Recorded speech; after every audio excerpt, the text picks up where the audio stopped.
하나님의 말씀은 시편 141편 1절부터 5절입니다. 여호와여, 내가 주를 불렀사오니 속히 내게 오시옵소서. 내가 주께 부르짖을 때에 내 음성에 귀를 기울이소서. 나의 기도가 주의 앞에 분향함과 같이 되며 나의 손 드는 것이 저녁 제사같이 되게 하소서. 여호와여, 내 입에 파수꾼을 세우시고 내 입술의 문을 지키소서. 내 마음이 악한 일에 기울어 죄악을 행하는 자들과 함께 악을 행하지 말게 하시며 그들의 진수성찬을 먹지 말게 하소서. 의인이 나를 칠지라도 은혜로 여기며 책망할지라도 머리에 기름같이 여겨서 내 머리가 이를 거절하지 아니할지라. 그들의 재난 중에도 내가 항상 기도하리로다. 아멘. 할렐루야. 오늘 밤에도 주님의 사랑과 은혜가 가득한 시간 되기를 주님의 이름으로 축원합니다. 오늘 본문인 시편 141편은 다윗의 시입니다. 악한 일을 행하는 자들의 파멸을 고대하고 악한 자들의 함정으로부터 구원해 주시기를 간절히 기도하고 있습니다. 이 시는 다윗이 사울 왕에게 쫓겨다닐 때 엔게디 동굴에서 사울을 죽일 기회가 있었습니다. 그런데 그때 하나님이 기름 부으신 종을 죽일 수 없다 해서 그 옷자락만 자르고 살려준 일을 회상하며 지은 시로 보고 있습니다. 그렇기 때문에 이 시는 환난에 대한 위협적인 묘사가 별로 없습니다. 왜냐하면 다윗이 위협을 받은 상황이 아니라 오히려 다윗이 사울 왕을 죽일 기회였던 것을 회상하면서 지은 시이기 때문에 그렇습니다. 이 시의 1절, 2절은 다윗이 부르짖는 기도에 대하여 신속하게 응답해 주시기를 간구하는 내용입니다. 3절, 5절은 다윗이 자신이 처한 극한 상황 속에서 입술로 하나님께 범죄하거나 악을 행하는 자와 교제하지 않기를 간구하고 의인들의 책망을 달게 받겠습니다 라고 결단하는 내용입니다. 3절에서 다윗은 목숨이 경각에 달린 상황에서 자칫 입술로 하나님께 범죄하지 않도록 은혜를 간구하고요. 4절에서는 악인들과 교제하지 않기를 간구하고 당면한 절박한 위기 상황으로 인하여 악인들과 타협하지 않게 되기를 간절히 기도하고 있습니다. 5절에서는 의인이 자신을 치거나 책망할지라도 그것이 자신에게 유익이 됨을 알기에 달게 받겠다고 고백하고 있습니다. 왜냐하면 다윗은 자신이 자신을 책망하는 의인들이 재난 중에 있을지라도 그들을 위하여 기도할 수 있을 만큼 나의 신앙이 성숙했기 때문이다 라고 고백을 하고 있어요. 시편 141편에 나타나는 다윗은 먼저 어떤 형편에서도 먼저 기도하는 사람이었다라는 것을 볼 수가 있어요.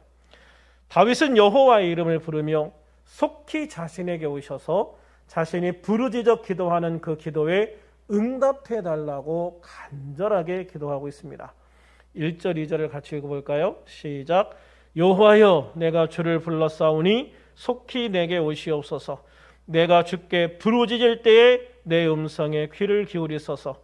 나의 기도가 주의 앞에 분향함과 같이 되며 나의 손드는 것이 저녁 제사같이 되게 하소서. 아멘.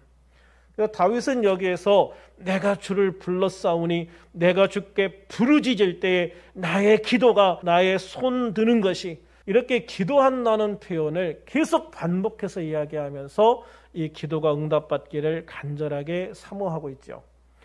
다윗은 이 기도에서 속히 내게 오시옵소서라는 표현을 통해서 이 기도가 상당히 절박한 기도, 그냥 응답이 되면 좋고 안 되면 말고 이런 기도가 아니라 하나님, 이 기도 꼭 응답돼야 됩니다라고 하는 굉장히 절박한 간절한 기도를 하고 있는 것을 보게 되어집니다.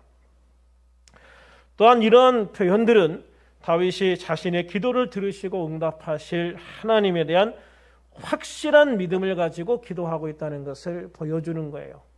이 기도가 응답될지 안 될지 이런 생각 가지고 하는 게 아니라 내가 기도하는 것은 하나님이 반드시 들으시고 응답하신다라는 확신을 가지고 기도하고 있는 것이죠. 그러면 다윗은 이 기도에서 무엇을 원하고 기대하고 있을까? 첫 번째로 하나님께서 자신의 기도를 들어주실 것을 원하고 있습니다. 본문 1절에 내가 주께 부르짖을 때에 내 음성에 귀를 기울이소서라고 기도합니다. 다윗이 하나님의 귀에 들리기를 원하는 것은 단순히 다윗의 목소리가 아닙니다. 다윗이 기도하는 이 기도의 내용이 정확하게 하나님의 귀에 들려서 하나님께서 내가 기도하는 내용을 정확하게 아시기를 간구하고 있는 것이죠. 그렇습니다. 하나님은 나의 기도의 은혜로운 청취자이심을 믿으시기를 바랍니다. 하나님은 나의 목소리에 귀를 기울이시는 분이시고 나의 기도 하나하나를 관심과 사랑을 가지고 들으시는 줄로 믿습니다.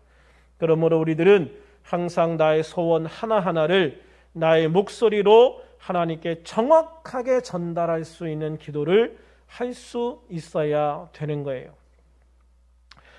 다윗은 오늘 본문의 기도를 통해서 두 번째로 하나님께서 자기를 찾아주실 것을 갈망하고 있습니다.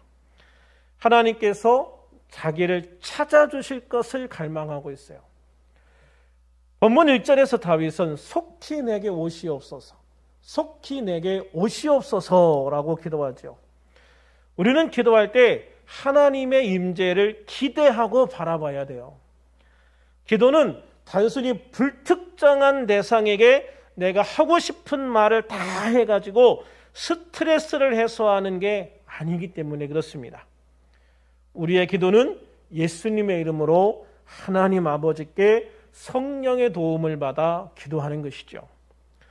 그러므로 우리가 기도할 때는 하나님께서 내 기도의 자리에 임하셔서 나의 기도를 들으시고 나를 도우시고 나에게 놀라운 일을 행하여 주실 것을 기대해야 합니다. 하나님이 나와 함께 하심을, 즉 하나님의 임재하심 안에서 기도하는 그 기도여야 된다라고 하는 것을 분명히 밝히고 있는 거예요. 하나님이 없는 기도는 아무것도 아니죠. 이곳에 하나님이 임재하셔서 하나님이 나와 함께 하실 때, 하나님이 나의 기도를 들으실 때 하나님께서 나의 기도를 들으시고 역사하시는 거예요. 이사야 선지자는 이사야서 12장 2절에서 이렇게 고백합니다. 보라, 하나님은 나의 구원이시라. 내가 신뢰하고 두려움이 없으리니 주 여호와는 나의 힘이시며 나의 노래시며 나의 구원이시라. 이사야는요, 하나님이 나와 함께 하시는 걸 믿었어요. 지금 이곳에 하나님이 나와 함께 계심을 믿었어요. 하나님의 임재를 지금 경험하고 있는 거거든요. 하나님의 임재하심, 하나님이 나와 함께 하신다는 그 느낌, 그 확신과 느낌 안에서 하나님 앞에 기도할 때요, 하나님 앞에 기도하는 내용이 달라져요. 하나님이 지금 나에게 임재하신다는 것을 알고 기도할 때는 기도가 달라져요. 정말 달라집니다.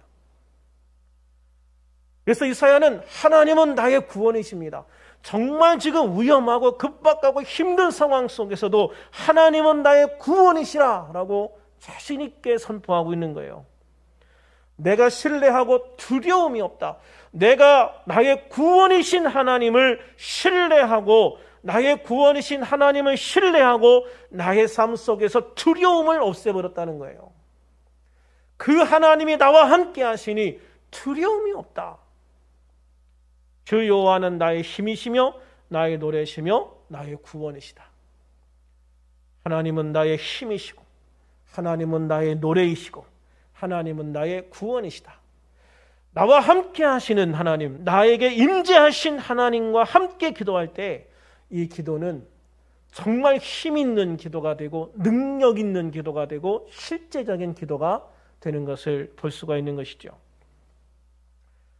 또한 주님의 임재를 영으로도 몸으로도 느낄 수 있는 게 중요해요. 주님의 임재를 느끼면 막연하게 기도하지 않아요. 여기에 부모님을, 아버님을 앉혀놓고 때는 여기에 선생님을 앉혀놓고 여기에 목사님이 앉아있는데 이렇게 저렇게 막 중언부언하면서 막 횡설수설하지 않잖아요. 혼잣말할 때는 횡설수설할 수 있어요. 그러나 상대방이 앞에 있을 때 그렇게 횡설수설하진 않잖아요. 내가 지금 아버지 앞에 무슨 말을 해야 될지를 정확하게 전달할 수 있게 되어지는 거예요. 그래서 주님이 임재하심을 느끼면, 주님이 지금 나와 이곳에 함께 하신다는 것을 느끼면 절대로 막연하게 기도하지를 않게 된다는 것이죠. 나의 기도를 들으시는 대상이 분명해지기 때문에 그래요. 그러므로 기도할 때는 항상 주님의 임재를 영으로도 느끼고 몸으로도 느끼면서 기도하는 것이 중요하다. 이게 굉장히 중요한 거예요. 저도 사역을 하면서 옛날에는 그냥 목청껏 부르짖어 기도만 했거든요. 목청껏 다 한참 부르짖어 기도하면 마음은 시원한데 끝나면 굉장히 공허할 때가 있어요. 그런데 어느 순간 주님이 나와 함께 하시는 것, 그 성령 임재하시는 것을 영으로도 느끼고 몸으로도 딱 느끼면서 기도하면서부터는 그러한 공허함이 없어졌어요.